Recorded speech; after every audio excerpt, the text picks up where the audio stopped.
Hello, Chelan County. I am Lacey Stockton, and this is our Power Hour, which I'm really excited about. We have two guests with us today. Our featured guest is Richard DeRock from Link Transit, and we also have Dr. Jim the Solar Man White joining us again in case you have any questions about your electric vehicles. And today we are talking about getting around lean and green throughout Chelan County and beyond, whether you're taking public transit, or your own ride or your own bicycle. Maybe not today, but we're going to be chatting about all those different options and really how Link has done all these amazing things with their electric buses. There's some new electric vehicle charging that's coming out, all the ways that Link has really pushed the industry forward in terms of our local transportation. So I hope you enjoy.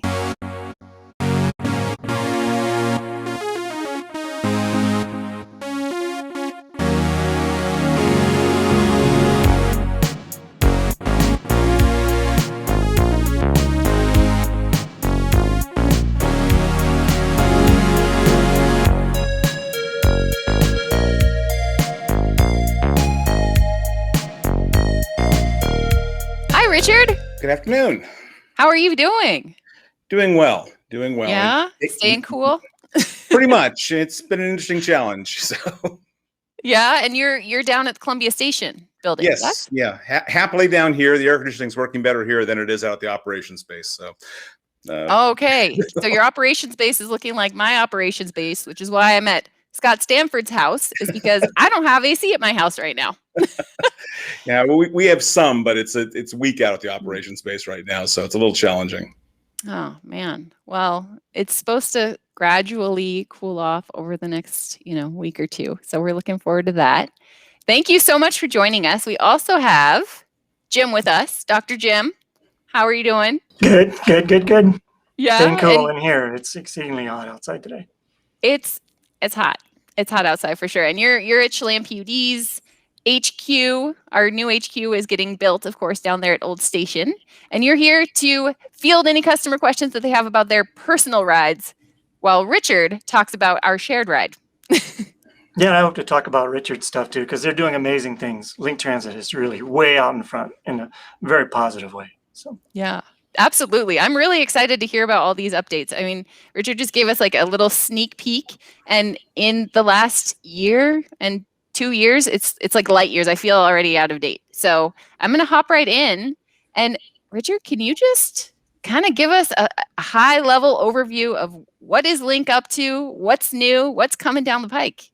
Sure. Let me talk just a bit about what we're doing overall. So we went to the ballot in August of 2019 with a service plan to change transit here in our community. And the community voted to increase service. And so we've gone out and done a pretty substantial service redesign study to look at how to make service better in our community.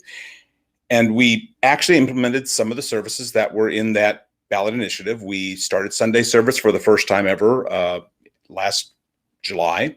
And we expanded Saturday services and did that in the middle of a pandemic, which was kind of an interesting situation. But we also had to deal with the pandemic, which in the public transit world has been probably the single largest change we've seen in the industry ever.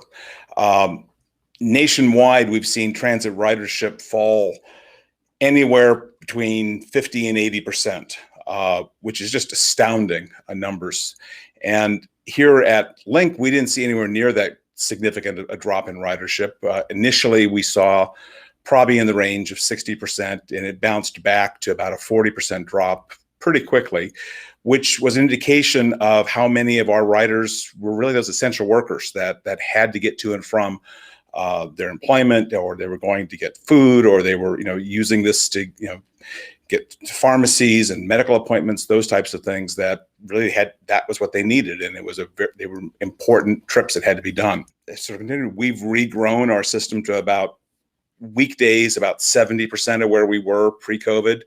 Saturdays we're about 105% of where we were pre-COVID. Sundays we're ahead of where we thought we would be. We're doing about 800, 900 trips a day on Sundays, and we have a pretty limited Sunday schedule right now. But Can I interject? I am curious. So I know that Link Transit does more than Chelan County. Mhm. Where all do you operate? So we operate, well, in all 19 communities in Chelan County and all of East Wenatchee, Waterville, Orondo, and Douglas County. So our boundaries are all of Chelan County and the Eastmont and Waterville and Orondo school districts in Douglas County. So the more populated parts of Douglas County. Gotcha. Okay, cool. Thanks. Sure. I mean, relatively speaking, actually, I was on a national call, and from what I can tell, we've got maybe the highest ridership of any system in the country in terms of since COVID, in terms of percentage of what we're doing. But we're still down from where we were previously, and that's not, again, that's what everyone's dealing with. But we're still trying to move forward with what we promised the community. And in the midst of that, we're also doing our electric bus program. And we made a major change in our vehicle fleet right in the middle of all these things going on. We took delivery of 10 new battery electric buses in December and January from BYD, who is the vehicle manufacturer we've been working with for the last 4 years. And of these 10 vehicles, these were an actual follow-on on the ones we'd had previously. BYD, our original delivery in 2017, didn't quite work the way we needed it to when it was very hot and when it was cold. The batteries overheated when it was extremely hot when we were charging, and they couldn't work exactly the way we needed when it was cold. So what you're saying is, if today would have happened then, you wouldn't have been in a great spot. Exactly. The bus would have worked, but it would not have been able to recharge in the afternoon, and which would shorten the length of the time we could use the bus. And that was the problem we were having with those 2017 and 18 buses. And our contract, we were concerned that was going to be a problem for us. And so we had actually written that into our contract that if it didn't meet those performance standards, the BYD was going to fix that for us. And they in fact did. They built us a new designed bus that had a temperature managed system. And so these new vehicles were delivered in December and January, and they've solved that problem. The batteries now have a temperature management system that deals with the heat. And for the cold, we worked with a company out of Spokane called Hot Start that has a heating system that keeps the batteries warm in the winter and keeps the system at an even operating temperature, which allows them to work just fine in the winter. And we had a great time over the winter. And so we were able to solve both those problems, which really makes the batteries work really effectively. And so we've put almost. So so this is something I never thought about. I mean, I think about with a diesel. Mm-hmm. Sometimes if it gets super cold, you have to give a little heat love to your diesel engine to get to turn over. But I didn't think about this. Jim, is this a common issue with electric vehicles, like on a smaller scale, or is there something about the size of the bus? Like, why does temperature matter? So the range on electric vehicles drops when it gets colder. So by increasing the temperature and keeping the batteries warm, you can keep the range going. That's awesome. And the fact that the Link Transit buses are using a different form for actually heating the bus instead of using the batteries, they can continue to operate and get the range throughout the winter, which is outstanding. And I don't know if people realize it, but Link Transit, we are just way out. We think they actually, and the work that Richard has done. Hey, it's all about the community. Take credit for it. Yeah. But they're just outstanding, and they're just so far out in front of the nation in terms of their charging network and what they've learned and what they've put together in the system. And now with these induction chargers, these wireless induction charger, where the bus just pulls over this charger, and while they're parked there for 5-10 minutes or however long that they're parked there, they can be getting this very fast charge to give unlimited range. This is just something that doesn't happen in the rest of the world or the country. So we're way out in front. And I think that Chelan County and Wenatchee and all of us should be real proud of the work that Chelan and that Link Transit has done here. It's phenomenal. For sure. We even have a little love note here. Jenna is saying that we love Sunday transit in the Chelan area. They use it as an easy way to visit Manson for the day, and they don't have to worry about parking, which is pretty cool. I'm sure that this is also true for Leavenworth. Leavenworth parking can be a hot mess. And so hopping on I believe the 22 up there can be a really easy solution. Could you talk just a little bit about these sort of, we think about transit within the city, but there's also between the city. How does that work, Richard? Well, and we run quite a bit of service between Leavenworth and Chelan. We do, I think it's 28 round trips a day to Leavenworth and 24 round trips a day to Chelan. Those are quite long distances. The Chelan buses a couple of those vehicles have to go almost 500 miles a day, which is currently beyond the range that an electric bus can do. The Leavenworth routes are about 305, 310 miles, which has been beyond the range of electric buses as well. However, with these wireless chargers we just energized, we've now made it within the range of our electric vehicles. And that's So you're saying electric is now happening, or is able to happen between Wenatchee and Leavenworth all day, all of those? It's going to be phased in. We have to get the buses there to do it, but yes, that is the intention. We've actually run it, and we just energized these wireless chargers that are capable of making this happen, and literally in the last 2 weeks. We have the first ones that have ever been built that they can do this. And it allows us to charge these vehicles at the 35-foot coaches that we've got for this can charge at 230 kilowatts of wireless power, and the chargers adapt, which means I can put 4 to 5 kilowatts a minute back into the vehicle. Our drivers get about 1.9 kilowatts a mile, so that gives me, in terms of about 3 miles of range per minute they are on the charger.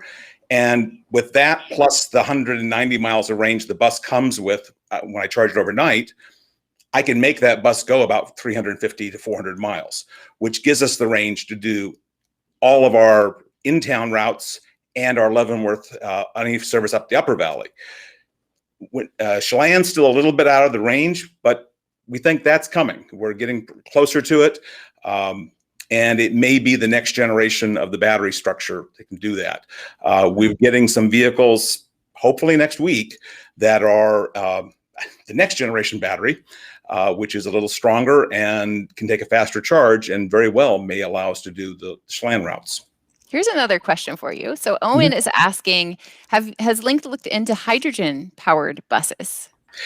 Yes, we have. And hydrogen doesn't make any sense in our environment, unfortunately. It's because what a hydrogen bus is essentially it's a battery electric bus with a fuel cell to do the conversion to electric. So you have all the complexity of the battery electric bus, plus you have the fuel cell conversion. And while this technology is being looked at in a lot of places, and it makes sense in certain environments, here where we have clean electric power and its rates are reasonable, it doesn't really make a lot of sense to convert the electricity to hydrogen first and then convert it back to electricity. In Southern California, where some of their power is coal-based or where the demand charges are so expensive, so the electricity doesn't cost a lot, hydrogen actually makes sense in that environment. And so some of my compatriots in the industry are actively looking at hydrogen as a way to manage the cost of the system.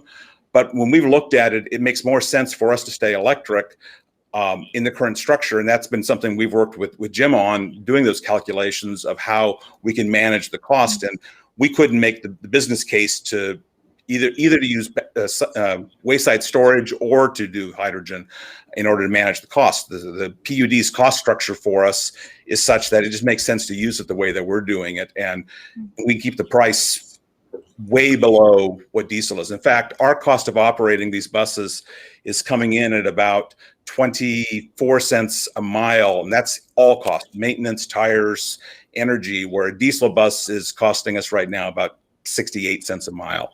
So it's about a little less than, what was that, about 55%, 60% savings. And that actually pays for the difference in the cost of the bus.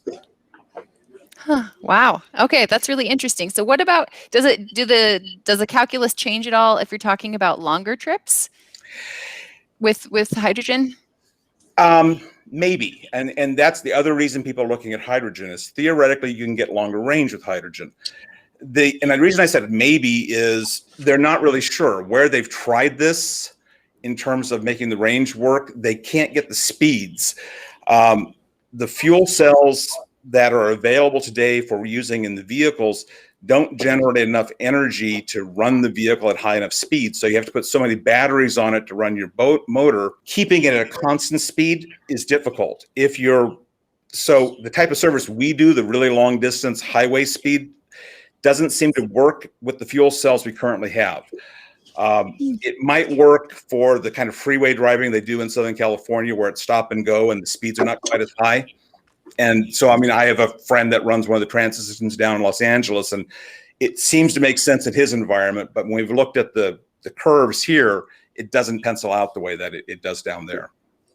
Okay, so maybe it's sort of like with the battery, where like maybe as things progress and maybe as things change, it might make sense on some routes potentially, but with the rate structure here in Chelan County, just straight electric is kind of the way to go right now. Well, and if fuel cells continue to develop, that could change. Right now, the fuel cells are very promising in smaller vehicles, and I think they might have real application in the smaller vehicles we operate. And I actually kind of think that might be an application for us, but in the full-size buses, I'm not sure it makes sense. And if they improve and the fuel cell becomes more efficient, then maybe it does make sense. But right now, they don't have those available in a way that costs out possible. And one other thing too is regarding the energy efficiency. It does take energy. Even if you're converting from electricity into hydrogen, you've got about an 80% conversion efficiency. So you're losing 20. And then when you convert it back from, even if you have a very efficient fuel cell, you get another 80%. So 0.8 times 0.8, you're still losing 35% of the energy. And when you're looking at battery energy, we're putting that energy into the battery. There's a little bit of loss through like the wireless induction charging, or when you're charging that battery, you don't get all of it, doesn't go into as energy. Some of it comes off as heat. So there's a loss, but the losses in a battery electric buses are much smaller than they are for hydrogen.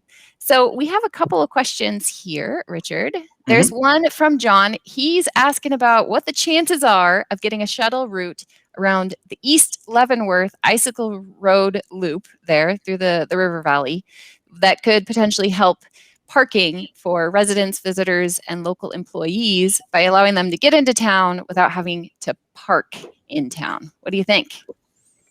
Well, it's being looked at. The study that the board adopted last month calls for running the shuttle that we currently have, which runs from the park and ride we opened up 2 years ago, which is behind Safeway, and it currently goes up to the Icicle Junction area. This would to take it down to the fish hatchery area at least 8 to 10 times a day to provide some of that additional access. And so that's more than likely going to happen.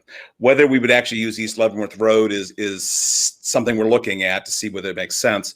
Additionally, there was some thought, and we have to see whether we can make it happen.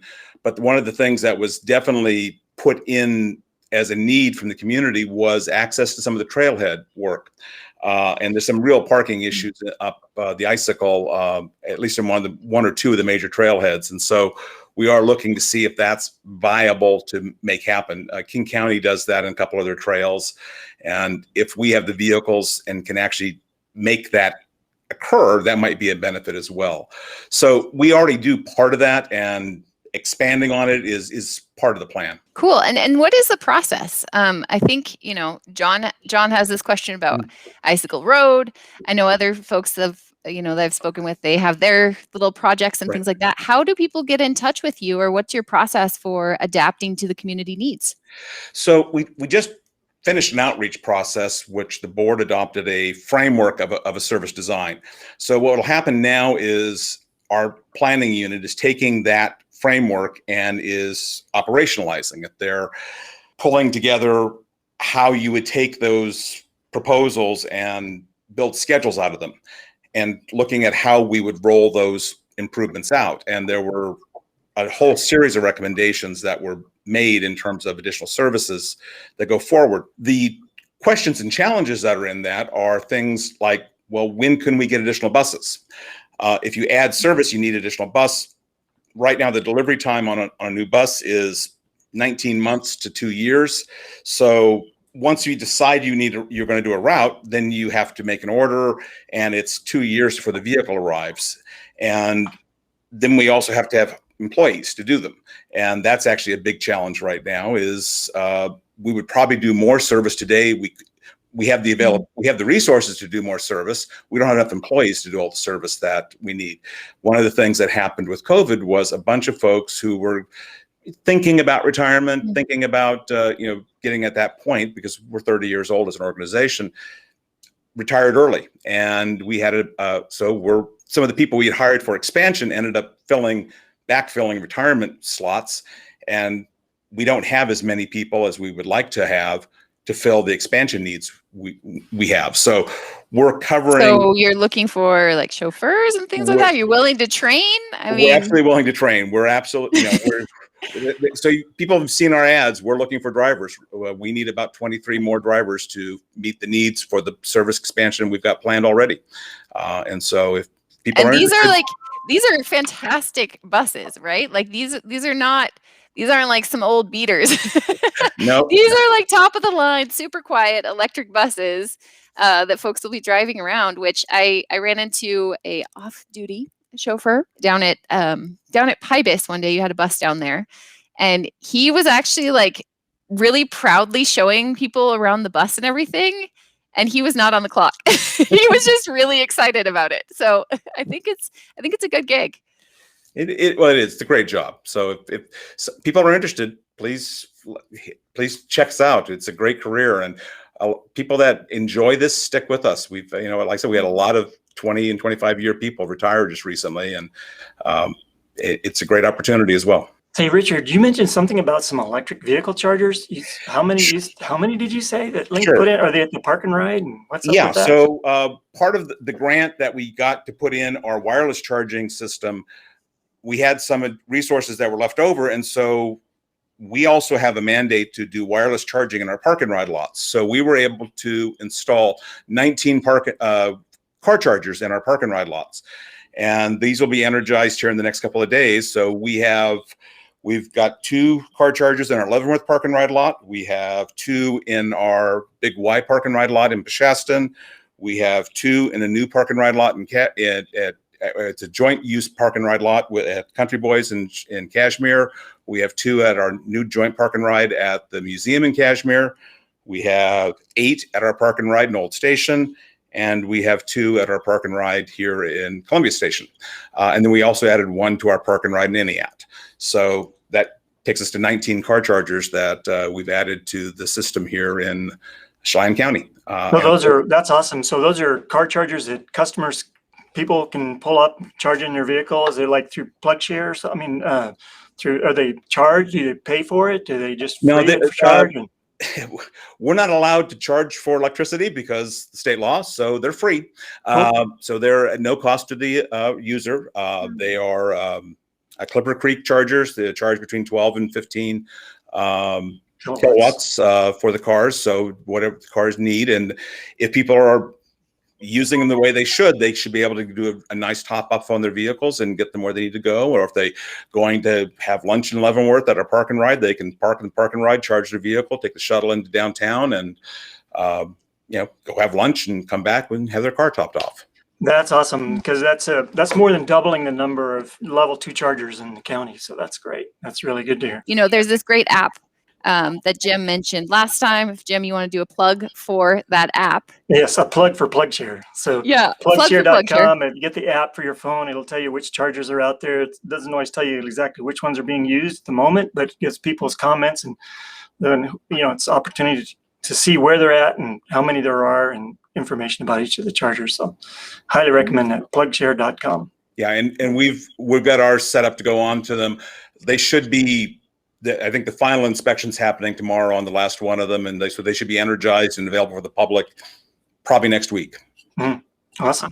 Okay, Richard, we got another question here. Yep. So Hassan is asking, how much of the battery charging happens during peak hours in winter and summer? It seems like the last couple of days could have been hard for charging. Is there a way that you can coordinate with us at the PUD to maybe charge off peak and give the grid a little bit of a break? It's interesting. We've actually spent a lot of time talking to the PUD about this, and the peak at the PUD is not when you think it would be. And so charging during the day for our vehicles actually is not when the peak is. And so it really doesn't cause much of an issue. We have worked with them to make sure that we're not simultaneously using our wireless chargers at the highest amperage all at the same time. That's part of the way we manage the cost and also manages the grid structure.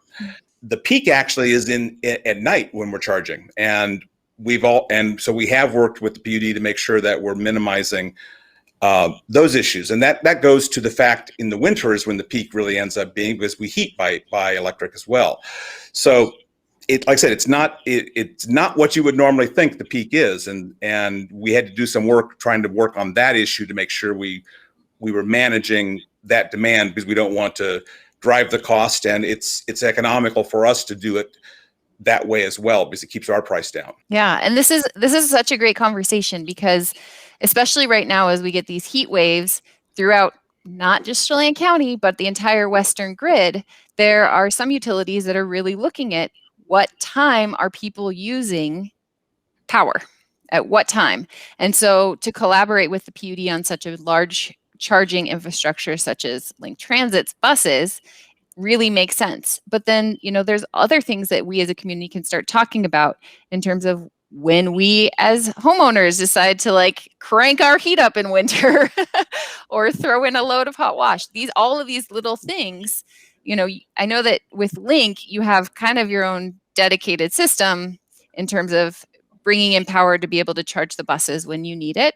But when we talk about each of our little communities that makes up our local grid, we will, I think, start talking a little bit more about this time of when we're using electricity. So I really appreciate this. That's great. And if our volume starts increasing to a point that it's become more of a challenge, the strategy that we've looked at, and we actually thought we were going to do it this year, and Jim, working with Jim and the PUD, decided not to do it right now because it just didn't make economic sense right now, is we would install large batteries at our facility. And what we would do is we would charge batteries to run the chargers. And so we'd be charging at a constant low rate, which would not impact the grid the same way. And then we would pull power from those batteries to run our wireless chargers at the higher rate and our plug-in chargers at night because they actually charge at a pretty high rate as well. But we'd be pulling from the batteries rather than from the grid as a way to even the demand on the grid. And that, like I said, if we get more vehicles and we get to a place where it really is going to be an issue, that is the strategy that makes the most sense. It just did make sense with the number of buses we had and the demand we were going to be pulling at this time. So that's in the future, and it's something that we've mapped out. And I think it, like I said, it's a good strategy, and I think it will protect all of us. But it doesn't make any sense to put it in until we needed it. For sure. Problem for future Richard and Jim. Exactly. That's great. I actually have a new one coming from Ida. She's asking, how come I see so many empty buses pass by on Western Avenue at all hours? Well, I'm not sure where on Western she is, but part of the issue is that Western is at the end of routes. And if you think about how a route works, people get off and on a bus. And so you design your bus route so that you have the right size bus, so that you have enough seats for people at its peak period. And people get off and on along the route. So you have to have enough seats for when you have the maximum number of people. But as people drop off, there are going to be periods when the bus is going to have very few people on it, or perhaps none. But then they pick up people later on as well. So that's part of the issue. Right now, we also have the issue that under the COVID rules, we were required to run larger buses, and a full bus under COVID standards was, for a full-size coach, was 11 people. For a smaller bus, it was 5 and 6. And so some places where we would normally run a small bus, we were having to run large vehicles, which made them look a lot emptier than they are. But that was part of social distancing issues. And those rules actually change tomorrow. We're actually able to go back to the previous standards. And so we'll see some shifting of the capacity things with the change in the governor's rules tomorrow.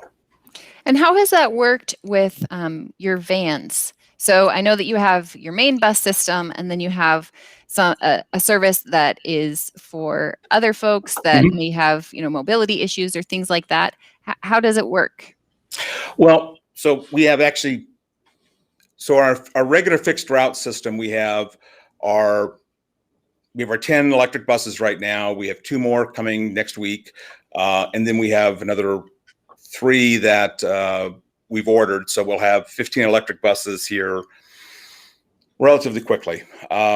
We think we're going to have another 6 ordered sometime this year, which will take us to about 22, 23 full-size electric buses. And so our full-size fleet, other than the buses going to Chelan, should be electrified within 2 years.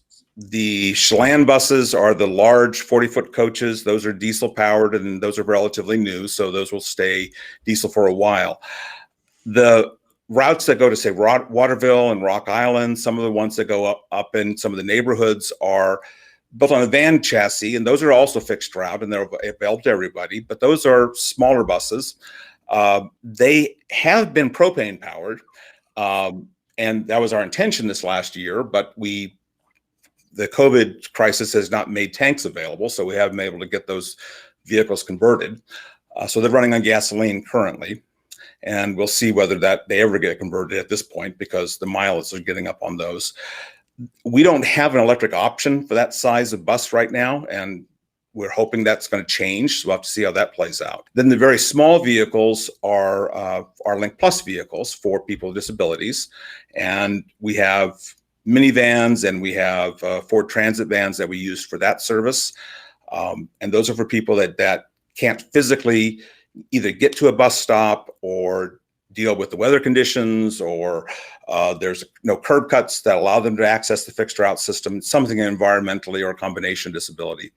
And So Aida is asking, so Mhm. she says that she's 84. So Mhm. does she have to have, does she have to have a disability to get a ride on one of those vans?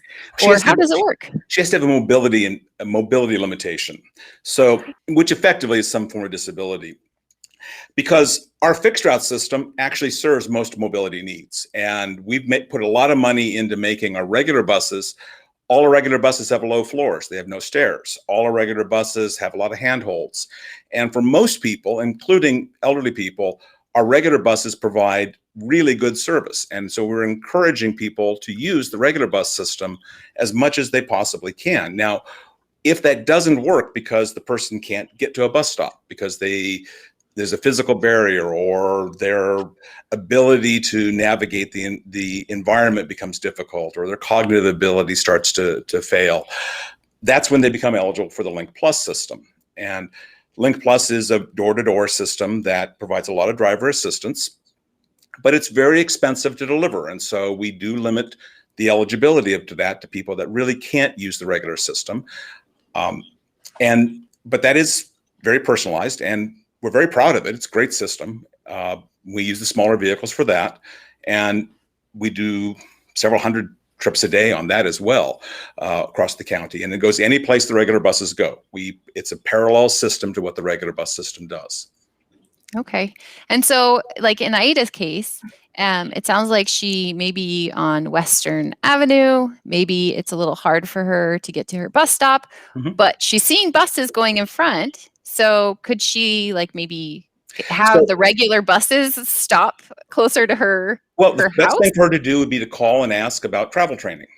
And what we would do is we have staff that would look at what her needs are and see whether paratransit or Link Plus is the best option, or whether we could actually teach her how to use the bus and what are the right connections for her to use this. And a lot of the problem people see in mobility is that they don't know how to use the buses because people didn't grow up with it here.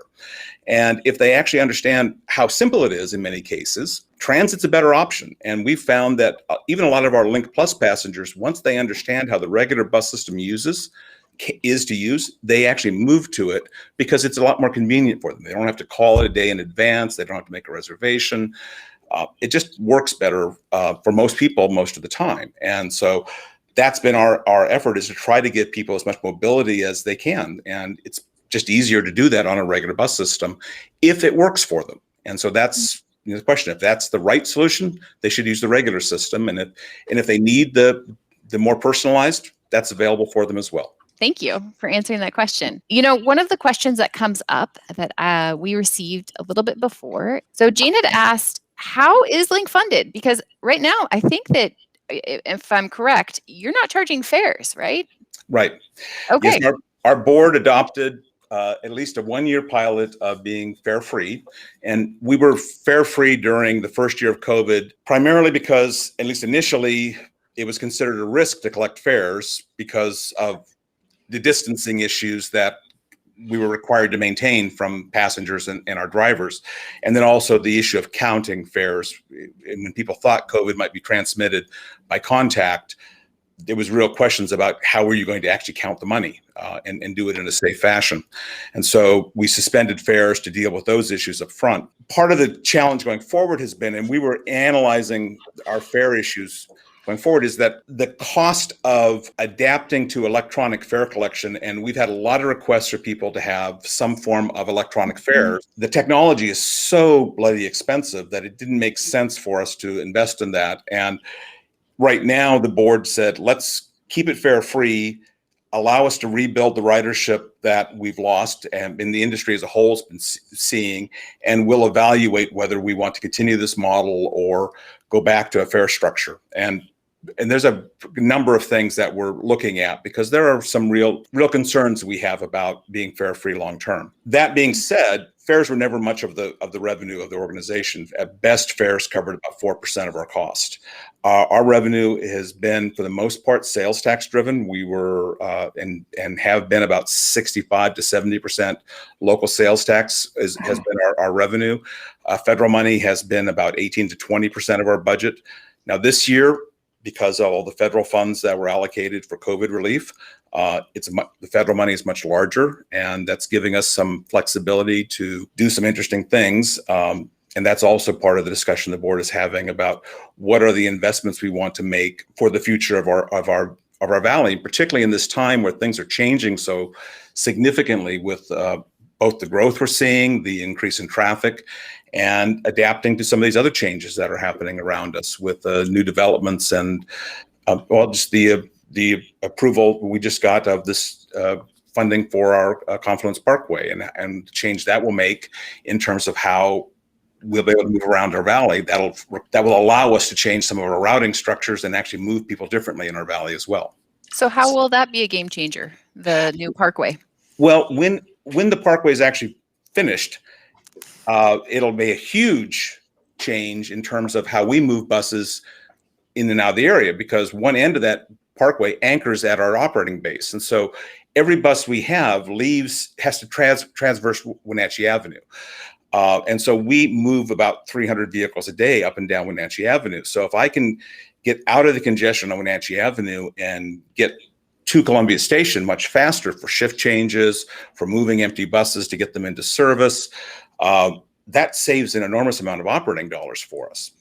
And then my commuter buses from Leavenworth and Chelan, if they can get through the traffic much faster, that'll make those much more competitive trips compared to the cars and make those commutes a more attractive option for people as well. And so we think those are really game changers in terms of the public transit side of the equation.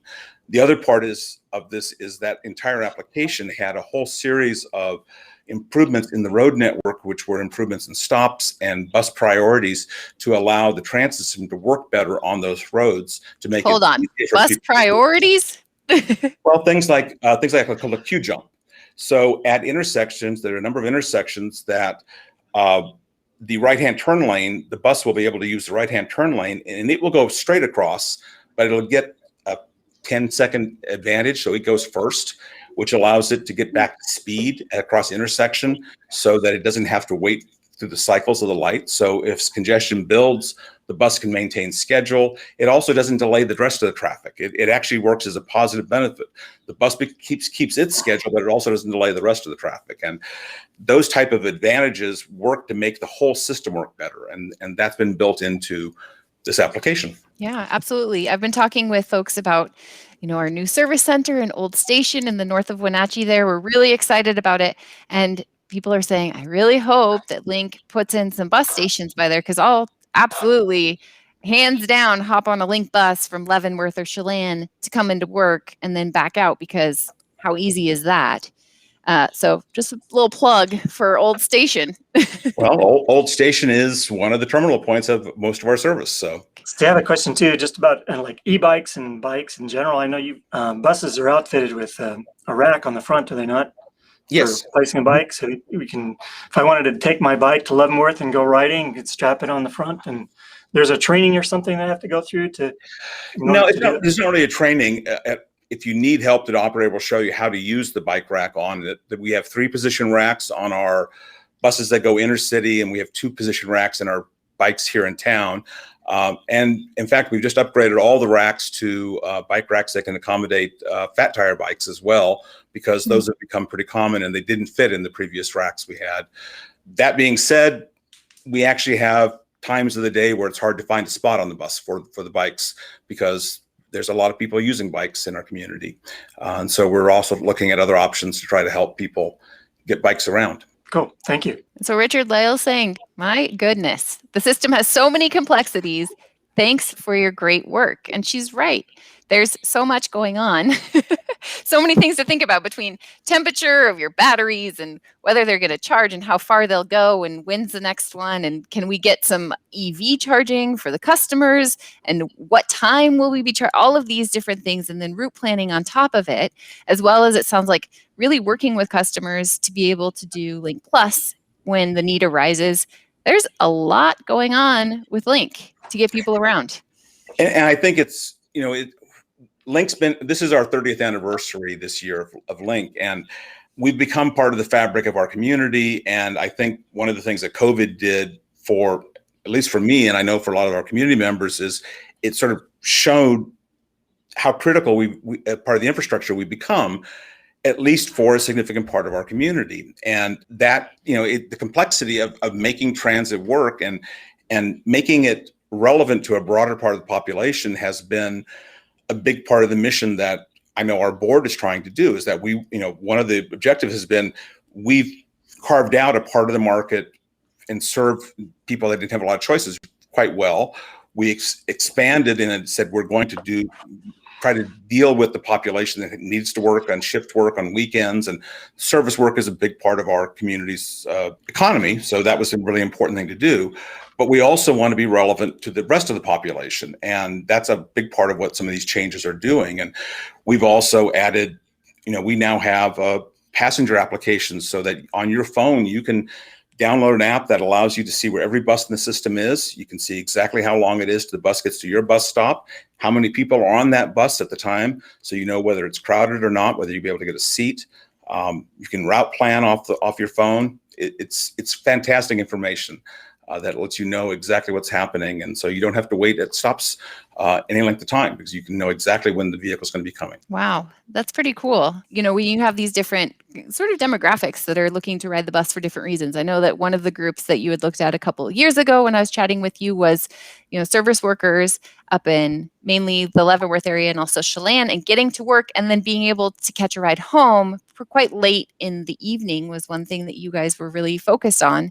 And then also, you're right, like commuters that are coming in to the big city, the metropolitan area that is Wenatchee, and then heading back at the end of the day. So it's great that you're really considering all of the different kinds of riders. And then, it's, as the housing crisis has grown in our community, we're starting to say, well, is Wenatchee now the housing base for these outlying communities, or has that moved? And we need to start thinking about, is the housing base Pateros? Is the housing base, Moses Lake? I mean, do we need to be thinking about providing access to some even further outlying areas because of the jobs housing balance question we have in our community? And I'm not sure that's where we're going to have to go. I mean, that's not technically within our service boundaries, but that may be the need the community has. And so that is part of what we're looking at, trying to figure out how do we meet some of those needs, because transportation is the second largest expense a person has other than housing. And if you can reduce the cost of transportation, that may make housing more viable for a lot of people. And so it's part of the solution for some people to keep them in the community that we have. Yeah, absolutely. And it doesn't have to be like, every single trip solution, as long as there's, like I think about the commuter question a lot, where, how much of our driving is alone in a giant vehicle? Most of us don't have electric vehicles. And so then we're, stuck in traffic, going through the grind, when really a lot of us are making the same routes. Wenatchee isn't so complex with its, street infrastructure that you have to guess wildly where people are going. They're generally going north-south, a little bit of east-west action, and Link buses travel those routes all the time. I live myself over in Douglas County by Costco, and so yeah, I can hop on the A, and my kids love it. It's like an activity unto itself. If we're going to the library, we're hopping on the A and then doing the C. That's our route. Yep. So it can also be used for cheap entertainment. The electric bus is smooth and quiet, so it's a different ride, and so I highly recommend it. It's go for experience. Get that electric glide. And I know that Selena was doing some fun trips with kids. Actually, this is pre-pandemic. I don't know if she's picked it back up, but what kind of outreach and things like that does Link do to the community to kind of educate and engage the next generation of our travelers? Well, we haven't been doing much because of the pandemic in that area, other than some of the ongoing. And we reach out to the schools. We've had our ArtLink program for 30 years, and we've kept that going through the pandemic, which is one of the primary outreaches. We've had our Transit Ambassador program, where we work with high school age students with a variety of community events, trying to let people know what transit availability is out there. But some of those projects that our Selena, who's one of our outreach people, has been doing, haven't been available because we haven't had the capacity with the limits that we've had under COVID. And so it's been kind of an interesting situation where we didn't really want more people on the buses right now, because even though it may look crazy when you see a bus go down the street with 3 people on it, in some cases that bus was full, and we were having to pass people by because of the limits that we were under currently. That's changing, and we've been working changing tomorrow. Yeah. So we've done some, what you've been seeing in our marketing has been things like every bus in the fleet has been equipped with sanitizers in our HVAC system. So we have ultraviolet sanitizers that actually clean the air. So we kill all flu and cold and COVID virus that's in the vehicle almost instantaneously. So it's one of the safest environments around, because we were trying to get ahead of where our situation is. Those types of things, that it really is a safe environment, and that it is a place that people can trust to use, because unfortunately that message wasn't being put out that way, and the evidence didn't support that it was a transmission place anyway. But be that as it may, we are going to have to work on that concern of crowds are not something that people are comfortable with right now. The other issue that we have, and it's one that we're going to have for a while, is transit is covered by the Transportation Security Administration, and transit is still required to wear masks.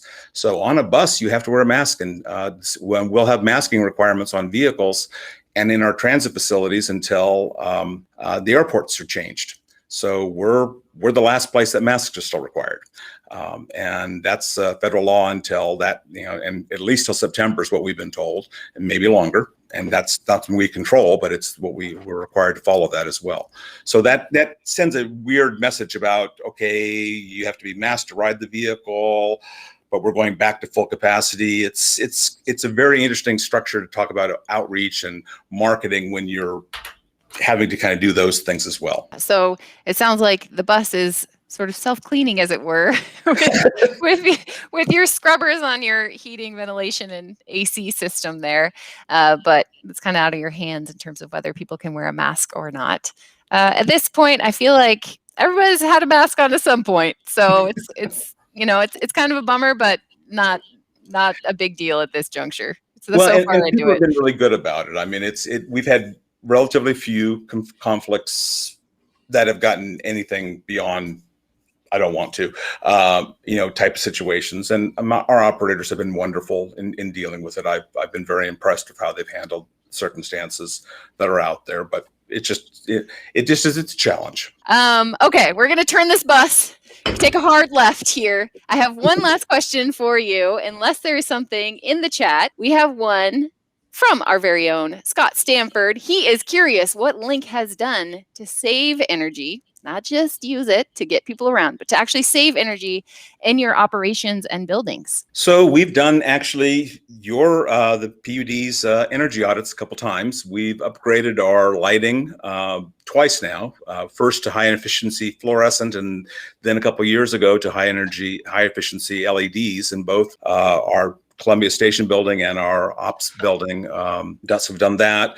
We upgraded the heating and air conditioning systems in Columbia Station 10 years ago to higher efficiency systems, and went to a reflective roof on this building out here when we upgraded it 10 years ago. The building out at Old Station was actually built to do that originally, and so it was already a higher efficiency system put in. We put in water recycling, which actually reduces energy quite a bit. Put in a new bus wash about 4 years ago, which reduces our energy fairly substantially. And that reduces energy how? The water. When you're bringing fresh water in and you're dumping it down the drains, it uses it differently, and it actually, you don't have to reheat it when you're washing it because it's still warmer. So that's part of the energy savings. You don't re-soap it, which also saves energy. I think it's like it was a 35% energy savings by doing water recycling is what it showed us, let alone the water savings that you got out of that. Yeah, we do live in a desert, so that's a great, I'm a big fan, exactly. Even if it weren't to save all of the energy that it does by not having to heat, frigid cold water coming out of the tap. That's great. Well, and there's some other energy involved when you're turning your water on at the faucet. You don't see it, but there's some big pumps involved in getting that water out of the ground and pumping it through the piping system to get it up into your home, into your facility. So there's some savings there. Wouldn't show up on their meter, but does show up in your water bill. The city thanks you.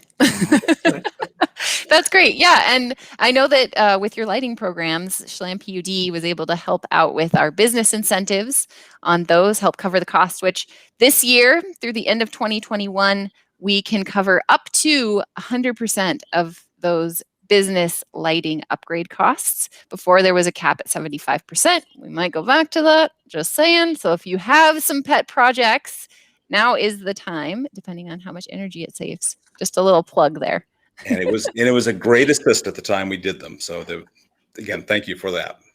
Yeah, of course. Jim, Richard, thank you so much for sharing, for answering even some tough questions out there. Is there anything you want to leave with? I was going to say, we had one other energy savings things we did that I think might be a kind of surprising one. We've invested in these things called Big Belly trash compactors we have installed in our Chelan and our Leavenworth park and rides. And we spend a surprising amount of gasoline and staff time emptying garbage cans at bus stops. And the Big Belly compactors, they're solar powered, and they have a wireless internet connection that tells us when they're full. So we only send someone to empty them when they become full. This is brilliant. And so we use about a quarter of the energy we used to use. We use about a quarter of the staff time it take to empty those garbage cans. They pay for themselves in the savings we have, and we use a lot less energy and a lot less time just by doing less garbage. Can you just jump on our energy audits and things like that? I feel like you come up with the best system thinking ideas where, your car wash or your bus wash to your trash compactors, like all of these things are things that I would think would be outside the scope of transit, but you always seem to find them. How do you do it? Good ideas are just good ideas. So. All right, Jim, anything else to leave us with? I just want to say that Richard really is a rock star when it comes to his innovation and the work that he's done in moving Link Forward Transit on their electric buses, all this innovation that they're doing with washers and how they've expanded their route and everything. I just compliments out there to Richard and the leadership that he's provided for Link Transit. It's incredible. Yeah, I second it. Thank you so much to both of you. Mm-hmm. It's great to be here. Thank you. Stay cool. Have a great afternoon. Absolutely. Thanks.